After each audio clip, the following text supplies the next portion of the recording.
Hello my dear students.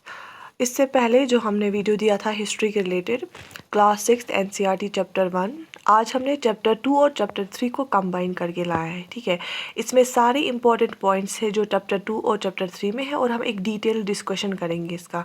NCERT class 6 chapter 2 and chapter 3 history subject. ठीक है, चलिए इसका जो टाइटल है चैप्टर 2 का वो है on the trail of the earliest people. ठीक है, जो कदीम ज़माने के लोग थे, पहले जो लोग थे उनके बारे में हमें पढ़ना है। ठीक है, और क्या रीजंस थे जो हंटर गैदरर्स उस ज़माने के जो लोग थे वो एक जगह से दूसरी जगह ज़्यादा मूव करते थे। 4 रीजंस दिए गए हैं एनसीईआरटी में। एक तो अगर वो एक ही जगह पे रहते थे तो वहाँ पे एक लिमिटेड रिसोर्सेज थे, तो वो तो कम्पीट करते थे उस टाइम फूड के लिए, शेल्टर के लिए, बेसिक नीड्स के लिए। तो रिसोर्सेज तो फिर सारे ख़त्म हो जाते, तो फिर उनको खाने के लिए कुछ नहीं मिलता, तो इस वजह से वो फिर एक जगह से दूसरी जगह मूव करते थे। दूसरा चीज़ है in search of small prey, जो उनका जो शिकार होता था वो उनको फॉलो कर करके एक दूसरे से दूसरी जगह जाते थे। तीसरा जो रीज़न है वो है फ्रूट इन डिफरेंट सीजन्स। एक सीज़न में वो एक जगह जाते थे, वहाँ एक उनको भरपूर खाना मिलता था, फिर वो जब ख़त्म होता था तो दूसरे सीज़न में वो प्रेफर करते थे दूसरी जगह पे जाना। नीड वाटर टू सर्वाइव, तो सर्वाइवल के लिए पानी भी बहुत ज़्यादा ज़रूरी है। अगर ड्राउट उनको आ जाता था तो फिर वो जगह छोड़ के दूसरी जगह जाते थे, क्योंकि उनकी उतनी बिलोंगिंग्स भी नहीं होती थी, सिंपल लिविंग स्टाइल था उनका। तो ये रीज़न से वो एक जगह से दूसरी जगह मूव करते थे। तो वो जगह जहाँ पे स्टोन मिलती थी और फिर लोग टूल्स बनाते थे, उन पहले स्टोन टूल्स ही हुआ करते थे, तो उनको उन स्टोन से टूल्स बनाते थे। उन प्लेसेस को क्या बोलते थे? फैक्ट्री साइट्स बोलते थे। वो सिर्फ स्टोन टूल्स ही नहीं बनाते थे, फिर वो रहते भी वहीं पे थे, तो वो हैबिटेशन कम फैक्ट्री साइट्स थी। तो वहाँ पे एक तो स्टोन्स नेचुरली पाई जाती थी, उसके बाद वो स्टोन्स को क्रश करते थे, पॉलिश करते थे, शेप देते थे। तो ठीक है, तो ऐसी ही एक एग्जाम्पल है अर्लीस्ट जो इस स्टोन फैक्ट्री साइट्स की है, वो है भिमबेटका। ठीक है, याद रख लीजिए, भिमबेटका है। तो मेकिंग ऑफ स्टोन टूल्स वो 2 टेक्निक से बनाते थे, एक तो स्टोन ऑन स्टोन और दूसरा प्रेशर फ्लैकिंग। मैंने आपको बोला कि ये बहुत ज़्यादा सिंपल तरीके यूज़ करते थे, क्योंकि उनके पास कोई और चीज़ नहीं होती थी, कोई मेटल नहीं हुआ करता था पहले। इतने सारे जो आजकल मेटल्स हैं या इतनी सारी जो चीज़ें हैं वैरायटी, वो तब भी नहीं थी, सिंपल टूल्स होते थे उनके पास स्टोन के बने हुए। एक टेक्निक वो करते थे स्टोन ऑन स्टोन और दूसरा प्रेशर फ्लैकिंग, मतलब स्टोन से ही स्टोन्स को क्रैश करते थे, स्टोन से ही स्टोन्स को शेप देते थे, पॉलिशिंग करते थे। तो और प्रेशर से एक्सेसिव प्रेशर डाल के बड़ी स्टोन्स को छोटी स्टोन्स बनाते थे, उसके बाद पॉलिशिंग करते थे, डिफरेंट शेप्स देते थे, नाइव्स बनाते थे उसकी। ठीक है, आगे देखते हैं। और फिर क्या हुआ अराउंड 12,000 ईयर्स अगो, क्या हुआ कि मेजर चेंज आ गई वर्ल्ड की क्लाइमेट में। क्या चेंज आ गई? टेम्परेचर इंक्रीज़ हो गया, कुछ डिग्रीज टेम्परेचर इंक्रीज़ हो गया, वार्मर क्लाइमेट बन गया, तो जो बिल्कुल फेवरेबल था ग्रासलैंड्स को डेवलप करने में, तो उस वजह से क्या हो गया? डेवलपमेंट ऑफ ग्रासलैंड्स हो गई। जब टेम्परेचर इंक्रीज़ हो गया, वार्मर क्लाइमेट बन गया, तो किस चीज़ की डेवलपमेंट हुई? ग्रासलैंड्स की डेवलपमेंट हुई। और जब ग्रासलैंड्स की जब खुराक ज़्यादा हुआ, उसका मतलब ही है कि it's directly proportional to the population जो उस पर डिपेंड है। जब ग्रासलैंड्स इंक्रीज़ हो गए, अच्छे अच्छे ग्रासलैंड्स तैयार हो गए, उसकी वजह से क्या हो गया? उसका डायरेक्टली असर किस पे पड़ा? Deer, antelope, goat, sheep and cattle की पॉपुलेशन पे। इसकी पॉपुलेशन भी ज़्यादा हो गई। ठीक है, तो दैट मीन्स लोगों के लिए खाना भी ठीक ठाक अवेलेबल हो गया। तो क्योंकि उस टाइम लोगों ने सीखा था थोड़ी सी फिशिंग करना, और वो कैटल रेयरिंग भी और हर्डिंग भी करते थे। जो कैटल है उनको पालते थे, एक ग्रुप्स में ज़्यादा कैटल पालते थे, और फिर जब ग्रासलैंड्स भी अवेलेबल थे तो ज़्यादा इनकी पॉपुलेशन भी बढ़ गई। ठीक है, पैलियोलिथिक एज जो है उसको हम ओल्ड स्टोन एज भी बोलते हैं। पैलियोलिथिक एज जो है उसको हम ओल्ड स्टोन एज भी बोलते हैं। वो 2 मिलियन ईयर्स अगो पहले से थी। 2 मिलियन ईयर्स अगो से 12,000 ईयर्स अगो तक पैलियोलिथिक हम बोलते हैं, पैलियोलिथिक एज। ठीक है, उसको हम ओल्ड स्टोन एज भी बोलते हैं, 2 मिलियन ईयर्स से 12,000 ईयर्स अगो तक। ठीक है, तो पैलियोलिथिक में हमने उसको भी पैलियोलिथिक को 3 हिस्सों में डिवाइड किया है, lower Palaeolithic, middle Palaeolithic and upper Palaeolithic. इतना समझ आ गया? पैलियोलिथिक 2 मिलियन ईयर्स अगो से 12,000 ईयर्स अगो तक, और लोअर पैलियोलिथिक, अपर पैलियोलिथिक और मिडल पैलियोलिथिक, 3 ये हैं। तो ये पॉइंट्स जो एनसीईआरटी में दिए गए हैं वो हमने यहाँ पे लाए हैं। हाँ, जब आप क्लास 7 की एनसीईआरटी पढ़ेंगे, 8th की, तो एडअप पॉइंट्स हो जाएंगे। ठीक है, लेकिन जो बिगिनर होते हैं उनके लिए काफ़ी होते हैं पहले एक ओवरव्यू समझना।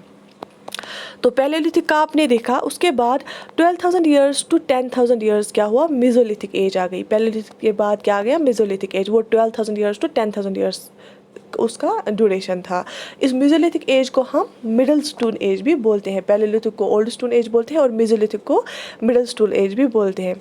तो मेसोलिथिक में क्या हो गया, एनवायरमेंटल चेंजेस आ गई और उस वजह से जैसे हर एक चीज़ चेंज होने लगी, उस वजह से जो पहले सिंपल टूल्स होते थे, बड़े बड़े वो नाइफ्स होती थी, उसके बाद माइक्रोलिथ्स बनाना स्टार्ट हो गया, छोटे छोटे टूल्स बनाने स्टार्ट हो गए। उनका जो टूल्स था थोड़ा और मच आइडियाज़ भी आ गए, फिर और आइडियाज़ आ गए, मैनी आइडियाज़ आ गए। तो फिर उस वजह से क्या हो गया, शेप्स बनाने लगे किनकी, टूल्स की। Then after about 10,000 years ago, उसके बाद जो पीरियड स्टार्ट हो गया उसको हम न्योलिथिक एज बोलते हैं। क्या बोलते हैं, न्यू स्टोन एज और न्योलिथिक एज। तो पहले पैलेलिथिक एज, उसको हम ओल्ड स्टोन एज भी बोलते हैं, उसके बाद मेसोलिथिक एज, उसको हम मिडिल स्टोन एज भी बोलते हैं, उसके बाद न्योलिथिक एज, उसको हम न्यू स्टोन एज भी बोलते हैं। हुंसकी जो है वो वहाँ पे बहुत ज़्यादा पैलेलिथिक साइट्स पाई गई हैं। HUNSGI, हुंसकी जो है, हुंसी भी बोलते हैं उसको, वहाँ पे बहुत ज़्यादा पैलेलिथिक साइट्स पाई गई। ठीक है, अगर आपको मेरा जो बोलना है वो तेज़ लग रहा है, आप वीडियो को पॉज करके ये जो भी पॉइंट्स इसमें हमने डाले बहुत ही इंपॉर्टेंट है from the exam point of view, क्योंकि इनमें से कोई भी ऑब्जेक्टिव आ सकता है। तो ये था चैप्टर 2 यहाँ तक। ठीक है, तो इसके बाद चैप्टर 3 भी हमने इसी में कंबाइन किया है, क्योंकि चैप्टर 2 में उतने भी ज़्यादा पॉइंट्स नहीं थे, लेकिन ये हर एक पॉइंट किसी न किसी एग्ज़ाम में आ सकता है। ठीक है, from gathering to growing food, ये टाइटल है चैप्टर 3 का, from gathering to growing food. First animal to be tamed was the wild ancestor of the dog. जो पहला एनिमल जो इनके साथ रहता था फिर वो था कौन, वाइल्ड डॉग का एंसेस्टर, आज के डॉग का एंसेस्टर था, जो एक वाइल्ड डॉग था। ठीक है, ये पॉइंट भी कभी आ सकता है, इवन ये UPSC में भी आया है एग्ज़ाम में, प्रीलिम्स में। ठीक है, तो इसलिए इन पॉइंट्स पे ध्यान दीजिएगा। अब NCERT में दिया गया है कुछ साइट्स के बारे में कि वहाँ पे जब हमने देखा फिर खोद के, तो क्या क्या हमें मिला कि उस, और जो वहाँ पे फिर आर्कियोलॉजी से हमने देखा तो उससे हमें क्या क्या लगा कि किस किस जगह पे क्या क्या चीज़ें थी तब। ठीक है, तो पहला हम देखेंगे wheat, barley, sheep, goat and cattle. ये कहाँ से मिला, ये जो चीज़ें थी ये हमें मेहरगढ़ से मिला। मेहरगढ़ इस टाइम पाकिस्तान में है। तब जब ये स्टडी हुई थी, पहले तो इंडिया और पाकिस्तान एक साथ था। ठीक है, तो लेकिन जो ये जगह है मेहरगढ़, जहाँ से ये चीज़ें, ये इंडिकेशन मिली, वो अभी पाकिस्तान में है। Wheat, barley, sheep, goat and cattle. ठीक है, इसके बाद rice, fragmented animal bones. Rice और फ्रेगमेंटेड एनिमल बोन्स कहाँ से मिला, कोलडीवा, उत्तर प्रदेश से। उत्तर प्रदेश में एक जगह है कोलडीवा, वहाँ से राइस फ्रेगमेंटरी एनिमल बोन्स मिली। ठीक है, इसके बाद rice, cattle, hoop marks on the clay surfaces. तो ये कहाँ से, ये महागारा उत्तर प्रदेश से मिला। Rice, cattle, hoop marks on the clay surfaces. तो फिर मतलब बेसिक तो सेम था ऑलमोस्ट, हर एक जगह जो way of living almost same ही था हर एक साइड पे, एक ही पीरियड की जो साइड से, लेकिन थोड़ी सी कुछ डिफरेंसेस थी। ये महागारा उत्तर प्रदेश में मिला। ठीक है, आप टेबल, ये वीडियो को पॉज करके टेबल खुद भी पढ़ सकते हैं। वीट और लेंटिल कहाँ से मिला, वीट और लेंटिल हमें गुपकराल कश्मीर से मिला। गुपकराल कश्मीर में बहुत सारी न्योलिथिक साइट्स है, वहाँ से वीट एंड लेंटिल मिला। ठीक है, जो बुरज़ुहम एक और जगह है कश्मीर में, ये भी न्योलिथिक साइट ही है एक, वहाँ से क्या क्या मिला, वीट मिला, लेंटिल मिला, dog, cattle, sheep, goat and buffalo. ये चीज़ें बुरज़ुहम कश्मीर से मिली। दैट मीन्स गुपकार और बुरज़ुहम न्योलिथिक साइट से, ये कहाँ पे है, कश्मीर में है। Wheat, green gram, barley, buffalo, ox, ये कहाँ से मिला, चिरंद बिहार से। चिरंद बिहार से क्या मिला, wheat, green gram, barley, buffalo and ox. ठीक है, हलूर आंध्र प्रदेश की एक जगह है जो न्योलिथिक साइट है, वहाँ से millet, cattle, sheep, goat and pig मिला। पियमपाली आंध्र प्रदेश, वहाँ से क्या मिला, black gram, millet, cattle, sheep and pig.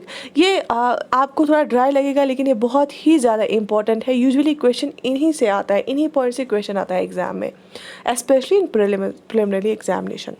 जो बुरज़ुहम है न्योलिथिक साइट है कश्मीर में, वहाँ पे क्या हमें मिले, पिट हाउसेस, कुकिंग हट्स। वहाँ पे क्या होता था कि बहुत वो खोद के होती थी ज़मीन, उसके बाद जो उसका बॉटम होता था उसका सरफेस प्लेन करके होता था और थोड़ा ब्रॉड होता था वो, लेकिन जो ऊपर की तरफ जब हम आते थे वो नैरो होता था, एक होल जैसा, लेकिन जब अंदर जाते थे वो बहुत बड़ा होता था, ब्रॉड। तो वो खोद के पहले टूल से खोद के बनाया होता था, ठीक है। कहाँ पे? बुर्ज़होम में। जो मेहर ग्रह है, मैंने आपको बोला जो इस टाइम पाकिस्तान में साइट है, वो नियर कहाँ पे है? बोलन पास के जो बुलंद पास है, जो पहाड़ होते हैं उनमें जो छोटे छोटे रास्ते होते हैं, एक जगह कहीं जगह पे पहाड़ काटे हुए होते हैं, छोटे छोटे रास्ते होते हैं, उनको हम पासिस बोलते हैं, जहाँ से हम थोड़ा एक जगह से दूसरी जगह जा पाते हैं पहाड़ के उस पार। तो बोलन पास की से है क्या? Mehrgarh. Learn to grow barley and wheat and rare sheep goats cattle and cattle bones भी वहाँ पे मिलते हैं। तो पहले पहले मेहरगरा साइड से ही बार्ली और व्हीट उनने कल्टिवेट करना स्टार्ट किया, ठीक है। और कैटल बोन्स भी मिलते हैं, दैट मीन्स वहाँ पे कैटल भी वो रेयर करते थे। स्क्वायर एंड रेक्टेंगुलर हाउसेज, और मेहरगरा में हमें स्क्वायर और रेक्टेंगुलर हाउसेज भी, शेप वाले हाउसेज भी मिले। दजोली हेडिंग जो है ये एक साइट है on the hills near Brahmaputra valley.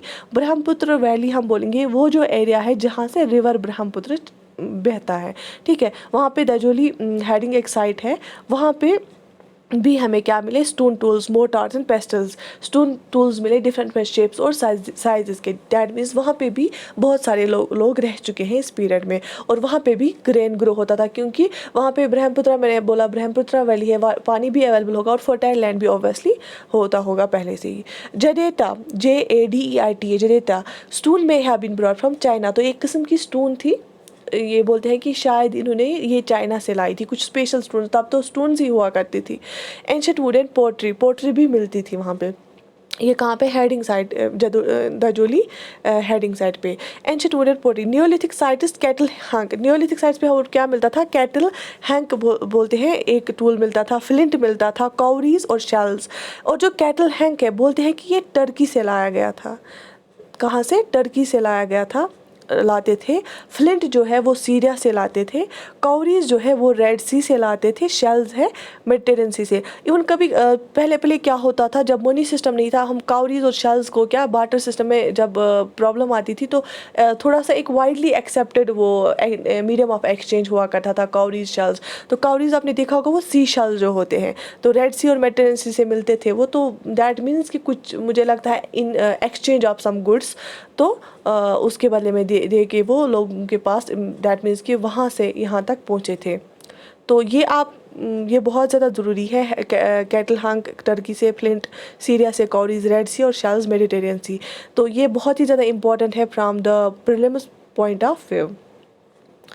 I hope आपको ये सारी पॉइंट्स याद रहे होंगे और आप वीडियो को 2-3 बार देखिए। आप नोटबुक पे कॉपी करके इनको रिवाइज़ करिएगा, बहुत ही ज़्यादा इंपॉर्टेंट है ये 2 चैप्टर्स मुझे लगे, chapter 2 and 3। Thank you so much.